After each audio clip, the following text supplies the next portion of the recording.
Welcome. आज मैं discuss करूंगा कि इम्यूनोथेरेपी और कीमोथेरेपी में डिफरेंस क्या होता है। एक नई मोडालिटी ऑफ कैंसर ट्रीटमेंट है जिस ट्रीटमेंट का नाम है इम्यूनोथेरेपी। एटलीस्ट 5 to 6 ड्रग्स इसके लिए अवेलेबल है, ये अलग अलग इंडिकेशंस में देते हैं। जो प्राथमिक डिफरेंस है इम्यूनोथेरेपी और कीमोथेरेपी में ये है कि कीमोथेरेपी जो डायरेक्टली कैंसर सेल्स को मारता है, इम्यूनोथेरेपी इनडायरेक्टली मारता है।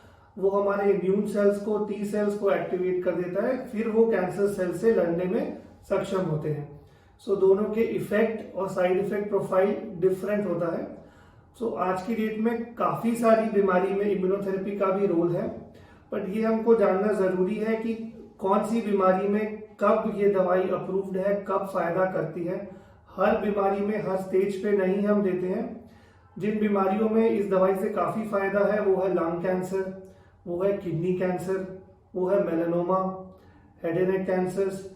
कुछ कैंसर्स में भी फायदा देखा गया है, जैसे पेट के कैंसर में कीमो के साथ दी जाती है, यूट्रस कैंसर में देते हैं, प्रोस्टेट कैंसर में भी अगर एमएसआई हाई हो या किसी भी सॉलिड ट्यूमर में एमएसआई हाई नाम की रिपोर्ट हो तो ये दवाई फायदा करती है। इसमें कॉस्ट एक हमेशा एक इशू रहता है, बिकॉज सिंस इन दवाइयों का पेटेंट अभी भी है कंपनियों के पास, तो it is something which is very expensive. But still there is data कि हम लो डोज इम्यूनोथेरेपी भी पेशेंट को ऑफर कर सकते हैं। लो डोज का मतलब है कि वही दवाई की थोड़ी कम क्वांटिटी हम पेशेंट को दे दें, जिससे कि कॉस्टिंग अराउंड 10 to 20% तक हो सकती है। एंड इसकी स्टडीज है, इसके ट्रायल्स है, इसका डेटा है कि that this low dose is almost equally effective. Nowadays बहुत सारी कंपनीज कुछ असिस्टेंस प्रोग्राम भी लाई है कि कुछ पीरियड तक दवाई परचेज करने के बाद you can get it free for the remaining period of time. So again, I would like to emphasize that immunotherapy is not for all cancer patients.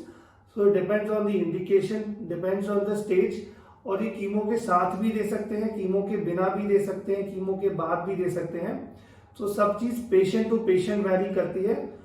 Costing एक इश्यू रहता है। कॉस्टिंग कम करने के लिए हम लो डोज इम्यूनोथेरेपी प्लान कर सकते हैं। पेशेंट को पेशेंट असिस्टेंट प्रोग्राम में एनरोल कर सकते हैं, जो कि हर एक कंपनी अलग अलग तरीके से ऑफर करती है।